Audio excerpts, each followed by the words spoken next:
Let's talk about YouTube, I guess. Let's just see what Charlie has to say about YouTube.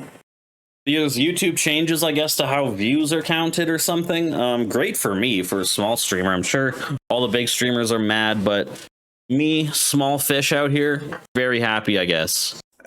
Let's just talk about it.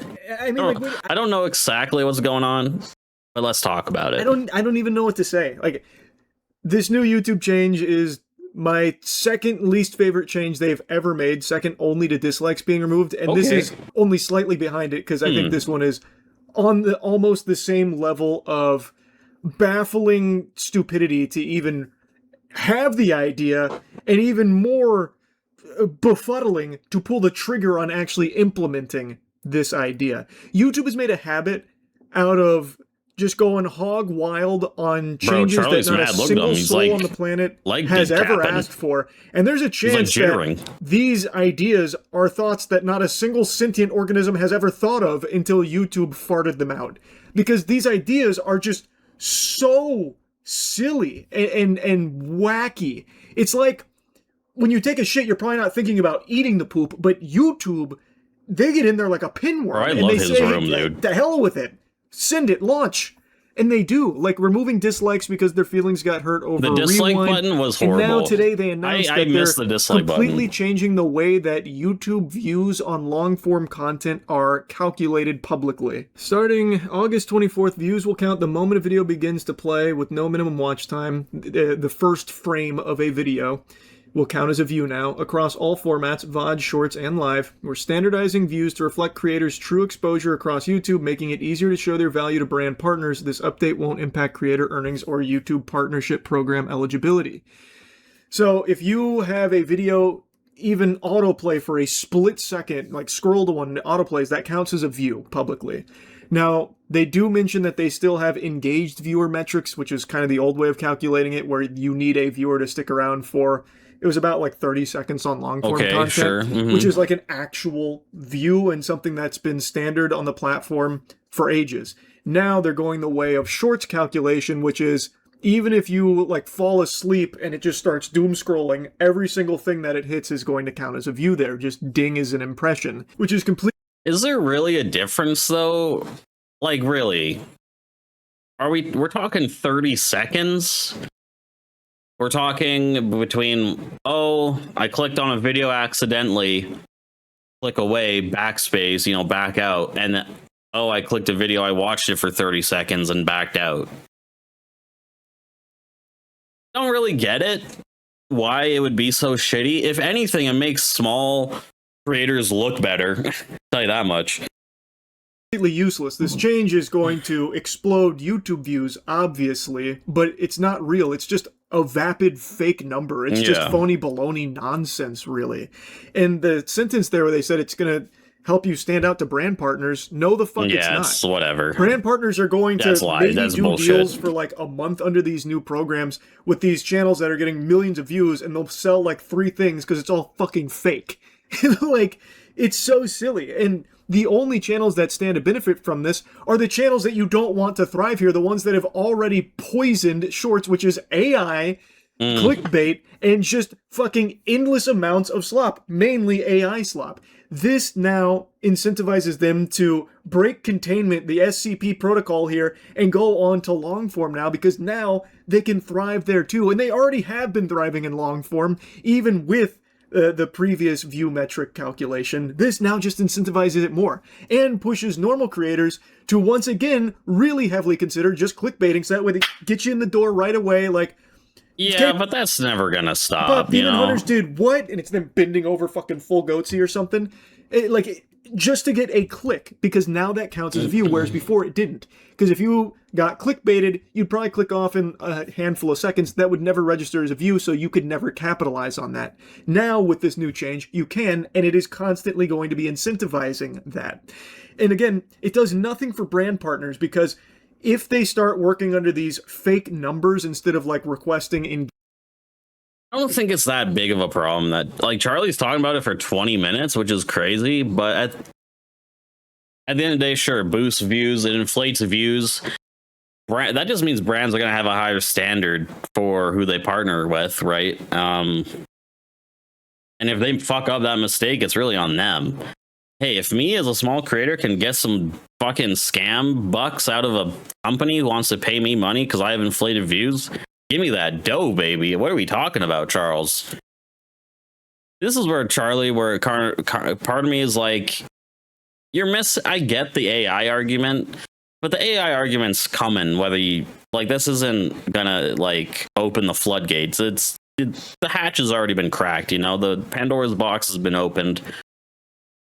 Anyway, let's keep going. Engaged viewer numbers, then those brands are fucking dumb. And they're going to feel a huge hit to their marketing spend when they see no return off all of these phony baloney views, these fucking horseradish views that aren't real. And you can easily gamify this. Like, I saw Spiffing Brit give a little infinite money glitch that is a little tongue-in-cheek, but would actually work, where you just instruct your viewers to just F5 over and over again while you have a sponsorship enabled with uncapped CPM. You could farm an unbelievable amount of money through doing that if it's just the public views instead of engaged views. Like, that's fair. And I don't think that's going to happen because I don't think brands are going to really care about the public view. I don't think anyone's going to care about the public view because everyone is going to know it's not real. And it just really made botting services extremely happy. You know, they just fucking blew a load into those britches there. They got a fucking fat wet spot in those trousers because now bots are going to be so pivotal to a lot of these, like, AI slop factory protocol. Like, this is like, and not only that, just also normal YouTubers that are trying to, like, stand out might just start doing botting. That's going to be much more effective now that it doesn't have to, like, have a certain amount of time that it sticks around. Just a single frame is all it takes. Bro, botting services are absolutely going to be popping off, no doubt. Like, yes, you... Yeah, but at the end of the day, I still feel like this is, like, I don't know how to describe it. It feels like Charlie's just being like, well, this change enables people to try to cheat the system more. And it's like, people are already trying to cheat the system. And if you're not cheating, you're not trying. And also, it does help small creators. Even if the views are phony and fake, it still might help get engagement or, like, a returning audience in some capacity. I don't really know how to feel. I don't think it's this big of a problem or this big of an issue or this big of a change. All of his problems from the company side, the X side, all the botting side, I don't care. Let people cheat the fucking system. I don't give a shit. People aren't gonna click on AI videos. I don't know who watches AI slop, but I feel like no one watches that really. And no one probably watches my videos, right? It's very hard to get a fucking audience on YouTube. But if this helps smaller creators get a little more piece of the pie, even if it is phony, fine with me, dude. YouTube does have, like, anti-botting measures in place, but they're not perfect. No platform has perfect protection from bots. Like, I mean, look at Shorts, for example. And that's only going to be now even more prevalent because it's not just Shorts, now it's long form too.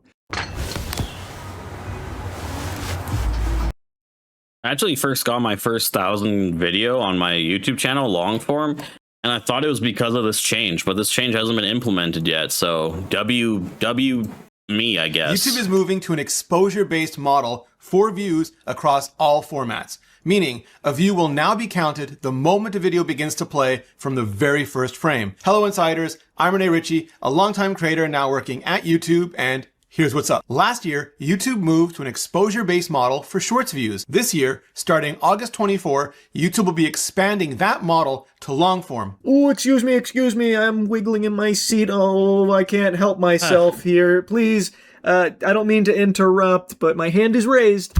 Can I ask a quick question? How did that work for Shorts? Are Shorts in a really good spot? Is Shorts on YouTube synonymous with high-quality content that's being churned out? Or has it been degraded into a complete cesspool of AI slop that even YouTube themselves is trying their absolute best to combat night and day to no avail? I don't know how much AI slop Charlie's running into. But it's not so much, and also I don't spend a lot of time on Shorts. An endless battle of these slop factories that are churning out infinite amount of content all hours of the day, every single second, just to capitalize off of this kind of shit. I don't really think you should be taking lessons from the way Shorts is functioning right now for long form, because while long form obviously has its problems with the same thing, AI slop and those content farms, I've yapped about it quite a bit, it's not nearly to the level of degeneracy that's on. When everyone has a big number, nobody does. This is the kind of stuff that Charlie's audience kind of misses on the point a little bit. Charlie himself, I don't think Charlie has class consciousness, but, and neither does his audience. But like, the AI argument, first of all, the AI argument is with any new innovative technology innovation, the problem is ownership. All right. How AI is being used is the problem, is who owns it. The people who own it decide how it's going to be used. And of course, they're going to do it what is most profitable for them. And this coincides with that. So that's really the problem with AI, in my opinion. You got to have collective ownership, but that's not part of this video. But anyway, number two, it's like, let the fucking small creators bot and fight. Let them bot, man. Cheat the system. If you're not cheating, you're not trying. Like, look at all the greats. Like, no, there's this idea that like you have to be original. You can never cheat. You can never take. You have to be like an original dude, right? You have to come up with like, you have to be like a brilliant mind. No, rip people's shit off. Bot. Fucking clickbait. Do all that shit. Use AI. I don't give a fuck. Anything that helps you get in a better position financially, if you can grow a position on YouTube like that, go for it, buddy. Shorts. But this is making a push towards it. Why? Like, yourself trust what's being provided through the material anymore. And like the qualified watch hours, which these do not count towards. So it's completely vapid useless.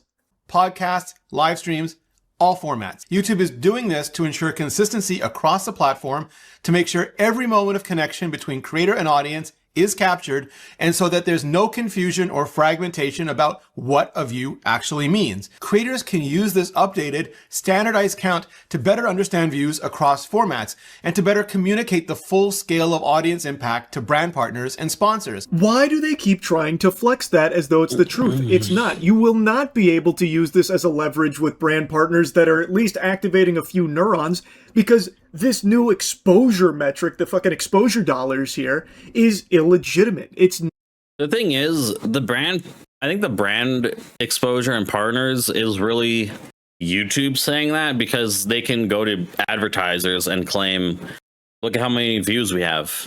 Look at how much, and then obviously they're going to come back and be like, well, it's diluted, it's inflated, you know.